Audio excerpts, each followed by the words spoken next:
Hi hello నమస్తే welcome back పూర్ని YouTube express. ఇవాళ video పక్కా cup కొలతలతోని cauliflower chutney అండి. చాలా బాగుంటుంది. కొత్త వాళ్ళు చేసినా సరే ఈ కప్పు కొలతలతో చేయండి, చాలా పర్ఫెక్ట్గా కుదురుతుంది, చాలా బాగుంటుంది. క్యాలీఫ్లవర్ సీజన్ వచ్చింది కదా, ఫ్రెష్ దొరుకుతున్నాయి మార్కెట్లో. ఒకసారి తెచ్చుకొని మీరు కూడా ట్రై చేయండి. మంచిగా వేడి అన్నంలో కొద్దిగా ఈ చట్నీ వేసుకొని తింటే ఏ కూర చేసినా తినరు, మీరు ఇదే వేసుకొని తింటారు, అంత బాగుంటుంది. ముందుగా అయితే ఛానల్ని సబ్స్క్రైబ్ చేసుకోండి. 1000 సబ్స్క్రైబర్స్ కోసం వెయిట్ చేస్తున్నాను. ప్లీజ్ సబ్స్క్రైబ్ చేసుకొని ఫాలో అవ్వండి. ప్రాసెస్లోకి వెళ్ళాం.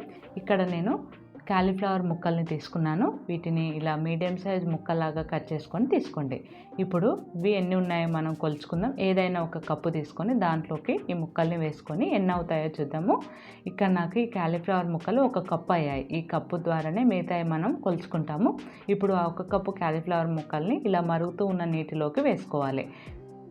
నీటిలోకి వేసుకొని స్టవ్ ఆఫ్ చేసుకోండి. వేసుకొని ఇప్పుడు దీంట్లోకి 1/2 టేబుల్ స్పూన్ పసుపు, 1/2 టేబుల్ స్పూన్ ఉప్పు వేసుకొని ఒకసారి బాగా కలుపుకోండి. బాగా కలిపి ఈ వేడి నీళ్ళల్లో ఈ ముక్కలు 2 నిమిషాలు ఉండనివ్వండి. 2 నిమిషాలు ఉంటే దాంట్లో ఉన్న పురుగు ఏదైనా ఉన్నా వెళ్ళిపోతుంది. ఇప్పుడు 2 నిమిషాల తర్వాత వాటిని ఇలా వడపోసుకోండి. ఎక్స్ట్రా వాటర్ అంతా కిందికి వెళ్ళిపోతుంది. ఇలా ముక్కలన్నింటినీ వడపోసుకోండి. ఇలా మొత్తం నీళ్ళన్నీ కిందికి వెళ్ళిపోయాయి కదా. ఇప్పుడు ఆ కాలీఫ్లవర్ ముక్కల్ని ఏదైనా పొడి క్లాత్ పైన వేసుకోండి. వేసుకొని దీనికి తడేమి లేకుండా ఇలా బాగా తుడవండి. ముక్కలకి తడేమి లేకుండా ఇలా బాగా తుడుచుకున్నారంటే తడంతా పోతుంది. ఇప్పుడు ఇలా బాగా ఒకసారి తుడిచి వీటిని ఒక 2 గంటల పాటు ఎండలో పెట్టుకోండి. ఎండలో ఉంటే ఎండలో పెట్టండి, లేదంటే ఫ్యాన్ కింద తడంతా పోయేంత వరకు పెట్టుకోండి. ఇక నేను 2 గంటలు ఎండలో పెట్టుకున్నాను.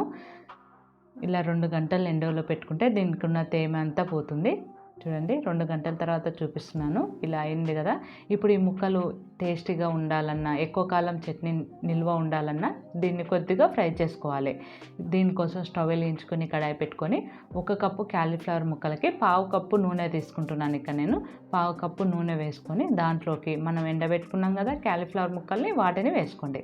వేసుకొని స్టవ్ని లో ఫ్లేమ్లో పెట్టుకొని 2 నిమిషాలు ఫ్రై చేసుకోండి. 2 నిమిషాల కంటే ఎక్కువ అవసరం లేదు. 2 నిమిషాలు ఫ్రై చేసుకుంటే సరిపోతుంది.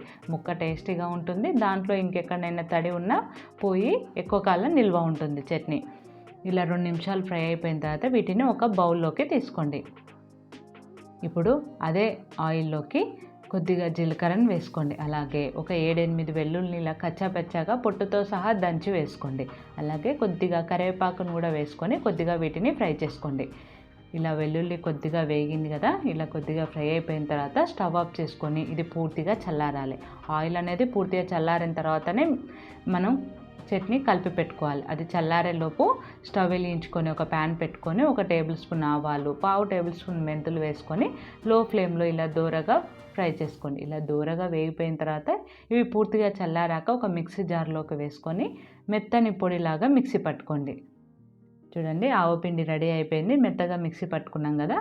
ఇప్పుడు దీన్ని పక్కకు పెట్టుకోండి. ఈలోపు మన నూనె కూడా చల్లగా అయిపోయింది. ఇప్పుడు ముక్కలు తీసుకొని దాంట్లోకి 1 కప్పు కాలీఫ్లవర్ ముక్కలకి 1/2 కప్పు కారం అనేది కరెక్ట్గా సరిపోతుందండి. 1/2 కప్పు కారంని అందులోకి వేసుకోండి. అలాగే రుచికి తగినంతగా ఉప్పు, మనం మిక్సీ పట్టుకున్న ఆవపిండి ఉంది కదా దాన్ని కూడా వేసుకోండి. అలాగే పూర్తిగా చల్లారిపోయిన మన పోపు ఉంది కదా దాన్ని కూడా, ఆ నూనెను కూడా ఇందులోకి వేసుకోండి. వేసుకొని అంతా కలిసేలా ఒకసారి బాగా కలుపుకోండి. ఉప్పు అనేది చూసి వేసుకోండి, సరిపోకుంటే మనం లాస్ట్లో అయినా కలుపుకోవచ్చు టేస్ట్ చూసుకొని. ఇప్పుడు అంతా ఇలా బాగా కలిసేలాగా కలుపుకోండి. చూడండి ఎంత బాగా కలిసిపోయిందో కదా. ముక్కలకు కారము ఉప్పు అన్నీ పట్టేలాగా బాగా కలుపుకొని ఇందులోకి ఒక మీడియం సైజు నిమ్మకాయని ఇలా రసం పిండుకొని పోసుకోండి. దీని ప్లేస్లో మీరు చింతపండు అయినా వేసుకోవచ్చండి. చింతపండు వేయాలంటే మనం పోపు చేసినప్పుడే చింతపండులోంచి రసాన్ని తీసుకొని దాన్ని ఆయిల్లోకి బాగా ఫ్రై చేసుకోవాలి. చింతపండులోంచి ఆయిల్ పైకి తేలేంత వరకు ఫ్రై చేసుకుంటే సరిపోతుంది. ఇక్కడ నిమ్మకాయ వేసుకున్నాం కదా రసము, అది బాగా కలిసేలా కలుపుకొని దీన్ని ఒకసారి బాగా ఇలా ఒత్తి పెట్టుకోండి. ఇప్పుడు దీనిపైన మూత పెట్టుకొని ఒక రోజంతా దీన్ని ఊరనివ్వాలి. ఒక రోజంతా ఊరనిస్తే బాగా టేస్టీగా ఉంటుంది చట్నీ. ఇప్పుడు ఒక రోజు తర్వాత చూపిస్తున్నాను చూడండి, ఆయిల్ అనేది పైకి వచ్చేసింది.